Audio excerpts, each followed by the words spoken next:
must look forward to, and what are the issues that are relating to us. Level 3 regulations are an indication that our country has done the preparatory work to start moving towards opening up more sectors of the economy. This is because the last 2 months of lockdown gave us a room to build up an extensive public health response and prepare our health system for a possible increased infection rate. We must remember that government needs all of us to play our part in the fight against the pandemic. We must act responsibly and take necessary measures, such as advised, and that it is important for us to wash our hands or sanitize every time and hands regularly, wear a mask or face cloth, ensure we keep necessary distance, whether we are in a public space or in our work environment. The past 2 months of lockdowns have been difficult for the tourism sector. We continued to see many businesses in the sector fighting for survival, and our projections showed that almost 600,000 jobs were at a risk if the sector doesn't come to at least some level of operation or working by September 2020. The reality led to both government and the private sector working together to both innovate and putting protocol guidelines to get the sector back into operation.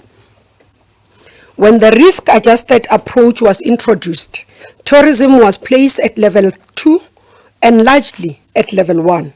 This is because our sector is largely interactive, and hence our focus as both government and private sector has been in the past few weeks to ensure that we de-risk the sector and putting health protocols that can give comfort of safety not only to government in terms of NCCC, but to our clients, including the domestic tourists. As we open up the sector, we are therefore confident that measures have been put in place to protect our employees, suppliers, tourists, and all those who are involved within the sector. Where there are weaknesses, as the Department of Tourism, we have committed ourselves to working towards finding solutions together with all our partners. Ladies and gentlemen, we announced as the Department of Tourism a relief fund. And this, when we announced it, was that it was meant to ensure that SMMEs in the tourism sector survive the crisis. We put together the Tourism Relief Fund. The application window for the COVID-19 Tourism Relief Fund will close on the 31st of May 2020, which is tomorrow.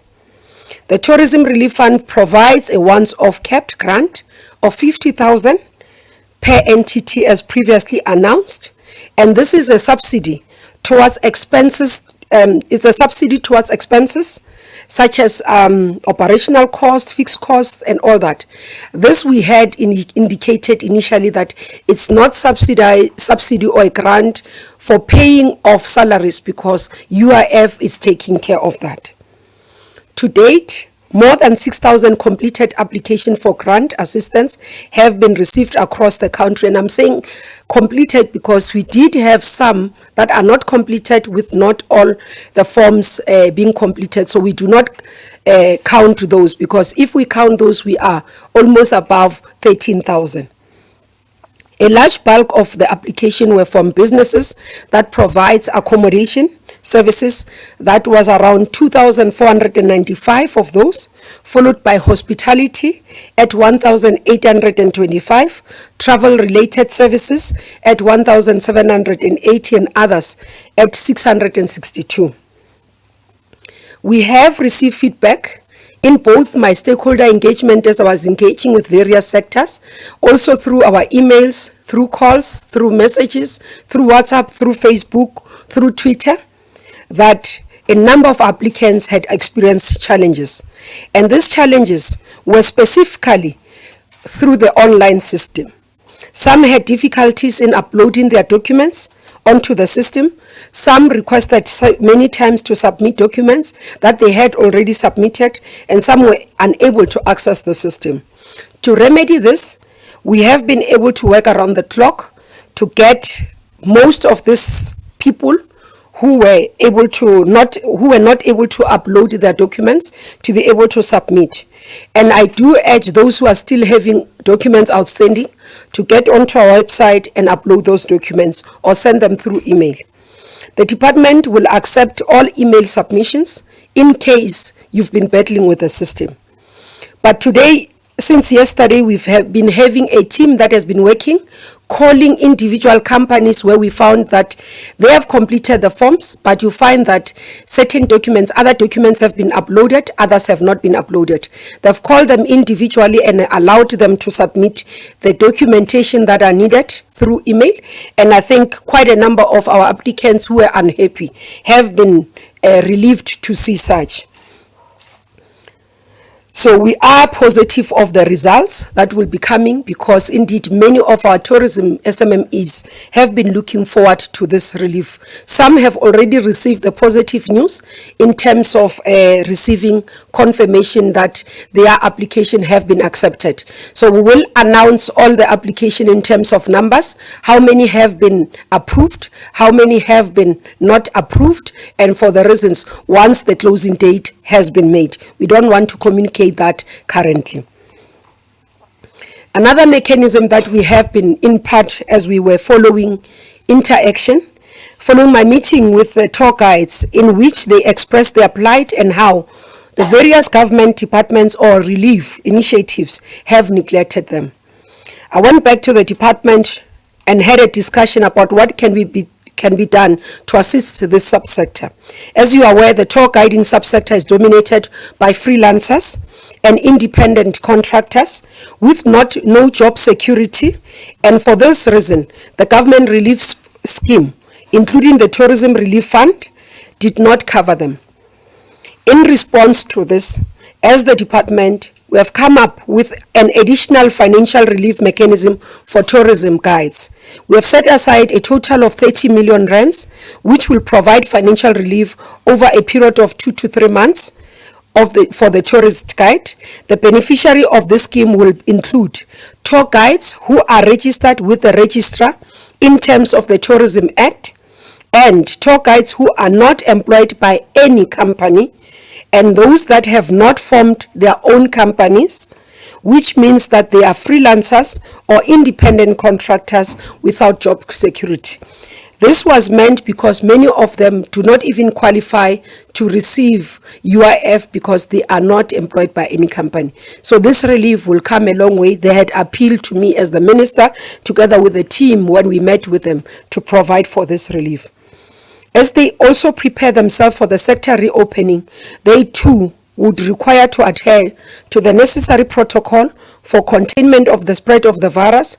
In this regard, we shall also be making further provision to ensure that they also receive personal protective equipment, and this will ensure that they are able to do their work properly, because once we come back to activities where leisure travel is allowed, the tour guides who will be taking us to various tourism destinations will need to be, in terms of the health protocol, compliant. And noting that these are people who do not have job security, who have not had income in the previous months, and nothing that would have assisted them to be able to operate will be able to come through in support for them to provide those PPEs. Now, coming to what has been announced in terms of level 3, we believe that the tourism sector should be at the forefront of deploying solutions focused on safety, sanitizing methods, and early detection to be used by tourists and tourism employees alike. From my engagement as a sector and having had insights into the extent of creativity and innovation in the sector's containment effort in line with the risk-adjusted approach, I'm encouraged that our approach is not only just planning for moving from one level alert to the next, but seriously internalizing the notion of the new normal as a sector. Tourism services supports other economic sectors. As part of the economy opening up, the tourism activities that are supportive have to reopen. As some strategic sectors of the economy will need to operate during lockdown, such sectors will need tourism services even before the sector is fully opened for leisure. This includes key elements that would facilitate travel of persons for permitted purposes. We therefore welcome the decision by Cabinet to permit tourism services for the categories as stated in the gazetted regulation. I will now highlight the areas that have been opened up for level 3. Restaurants are open for delivery, collection, and drive-through. This includes the side cab, where you arrive, especially those of restaurants in the township who do not have facilities to be able to do drive-throughs and all that. So you're saying you arrive, you park, if you are driving, and then you are ordering, and then you are given either a number or some level of indication that by 10 minutes you will receive your order. So you don't gather inside, you don't gather as a group outside the restaurant, do a queue. If you do a queue, make sure that you distance. You keep safe distancing like we see in malls, like we see in retailers. That's what we are expecting from the tourism side. So those restaurants as well that have liquor license will be allowed to sell liquor for takeaways. On-site consumption is not allowed for both alcohol and also for the food. So we can't come together in a restaurant and sit and eat. In this area, I do note that there's been an outcry in the public domain to allow the restaurants to be able to have a sit-in. We are currently putting together another submission as the Department of Tourism to go through NetJoint and NCCC to propose further measures for this. Once NCCC has considered, we will be able to make pronouncements. Under professional services in the regulations, we will be able to allow professional services and businesses to operate in the tourism sector as the minister responsible for the sector. This will include tourist guides, tour operators, travel agents. Tourism information officers are allowed to come into operation during level 3.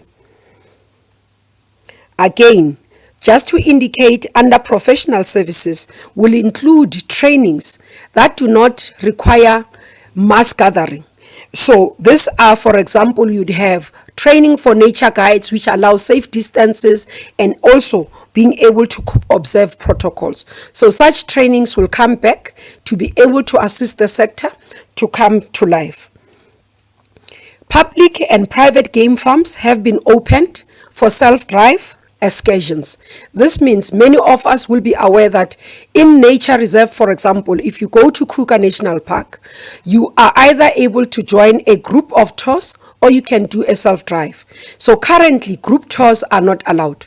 So you are allowed to come with your car, pay at the gate, enter Kruger National Park as an example, and you drive through, you do an excursion within your own province. Hiking is allowed to be done in compliance with the exercising guidelines, meaning you are not allowed to do the hiking in groups.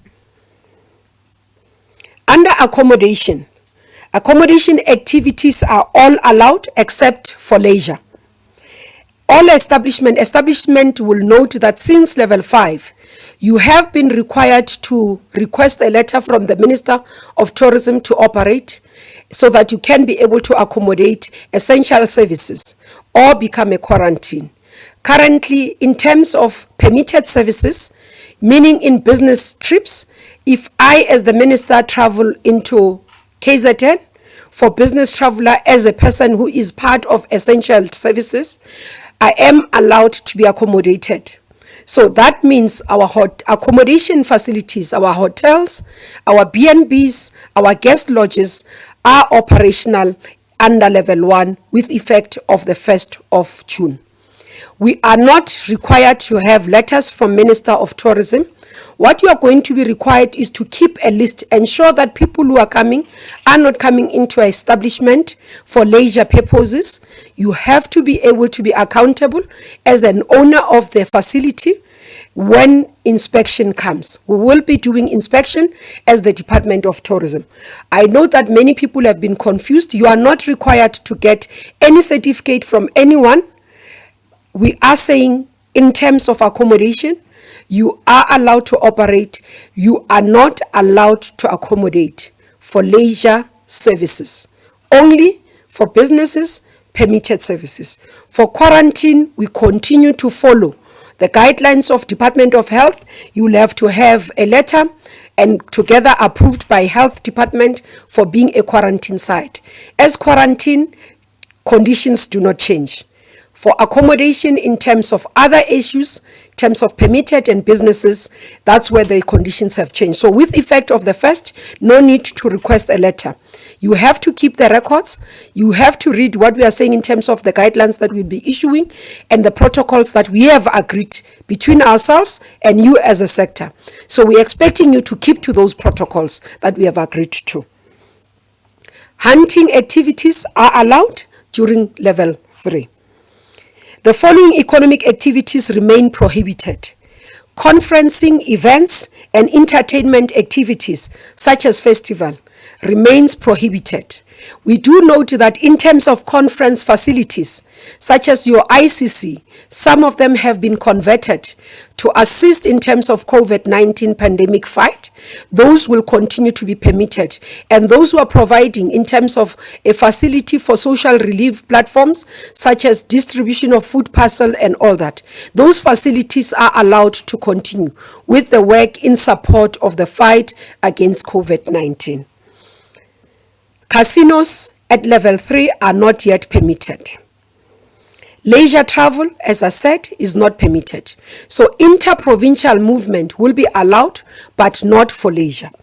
So just to come into tourism-related services, because we are already affected by other sectors, just to indicate so that our sector and those who are able to provide support for this can be in detail understand what is happening.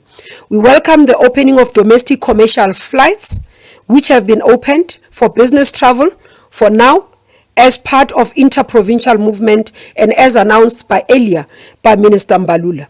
The tourism sector will benefit immensely from this step as travel is an integral part of tourism.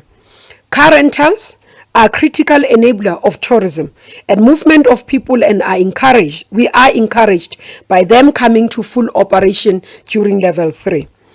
We also welcome the fact that those approved to travel are allowed to use long distance public transport to do so since the 1st of June. This meaning as part of inter-provincial movement or travel. And also the subsectors such as accommodation and restaurants will greatly benefit out of these services and out of this movement of permitted and businesses across the country. The opening up of hunting will also be a big boost to the tourism sector. The hunting industry contributes an estimated 2 billion direct spending annually to the tourism sector, and it also contributes to employment in the rural areas. So this is an important step towards the recovery of the sector. We have developed directions for the tourism sector to either enhance or provide further clarity on the existing regulation issued to limit the spread of the virus, and in a manner that they can be adaptable in a rapidly changing context. We support a responsible approach by the sector in coming up with innovative ways to prevent the spread of the virus. However, all protocols should be accessible and not preventative to smaller players in the sector. In this regard, I welcome containment measures by the industry, particularly the big players, to provide support to small players through training and other means to ensure sector-wide compliance. We have started with our recovery and the vision for the future of tourism in the country. We have continuously been in consultation with the entire sector since the declaration of the state of disaster and the commencement of the lockdown to ensure our sector survives beyond COVID-19. We have already engaged on the adjusted levels for the proposed inclusion of certain tourism operation and services. We are doing all in our powers to cushion the sector and mitigate against any potential job losses. Government also appreciates the support from the sector in making available some of the facilities for use as quarantine sites and the commitment to do more.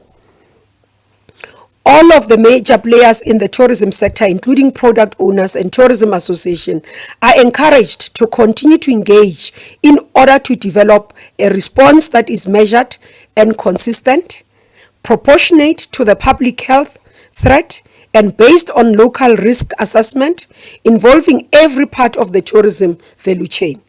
Last week, the President held discussions with the tourism sector regarding the challenges and hardships of this sector as we are currently experiencing. They have made several proposals regarding the measures they intend to implement when their sectors open. All input received are being given due consideration. More importantly, there was a commitment by government led by the President and the private sector to work towards getting more tourism activities into enhanced level 3, or level 3 if others would be able to say, the more as we work and towards level 2 and level 1. This means that our sector still has an opportunity for opening up more subsectors at level 3. We are working closely with the sector to develop the necessary protocols and guidelines to ensure that this becomes a reality. We strongly believe that the tourism sector will recover and grow beyond the levels it achieved before the crisis. I have tasked the SAT CEO with driving the process of developing a draft tourism recovery plan for South Africa. As part of this process, SAT has been convening weekly webinars with various tourism stakeholders to get their inputs on the post-COVID-19 tourism sector. SAT and the department has also been receiving written submission from South Africans across the country, and we want to see our sector getting back to the growth trajectory. I've also convened meetings and held multiple conversations with the private sector, from large businesses to small businesses, youth-run organizations and women-run businesses, including those in rural areas and townships, to get their input for the recovery plan. We want our plan to be reflective of the views of the industry players at all levels, but more importantly, we want to ensure that the tourism sector recovery is inclusive. Based on the COVID-19 epidemic expected tragedy, the first phase of recovery for the sector will be driven by domestic tourism, followed by the regional tourism and international tourism. Although we will be gradually opening up the sector in the coming months, depending on how the virus is spread, we expect that the sector will only fully recover towards the end of this year. We have a beautiful country that will still be beautiful after the COVID-19 pandemic. Post-COVID-19, people will still yearn to visit beautiful places and create memorable moments with their loved ones. We have plans in place to, as soon as the world begins to open up, to resume marketing our country and rebuilding our brand. As I conclude, as government, we continue to spearhead the plan for tourism's ability to be a catalyst for the economic recovery, to work faster in a coordinated manner to ensure that the sector recovery meets its national developmental objectives. We remain committed to work tirelessly to safeguard our tourism industry, and this will need to heightened cooperations and partnership as we implement our response plan and lay a foundation for a healthier and more resilient future. We remain tourism strong. Thank you.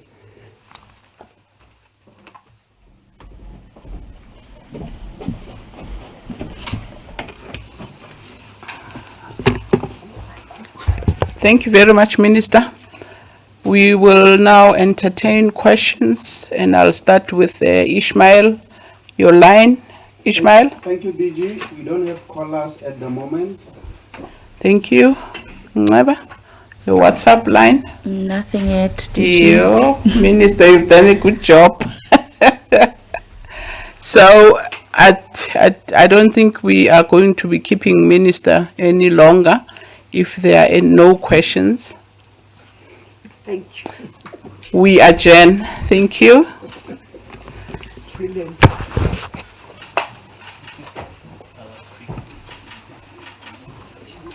That's a miracle.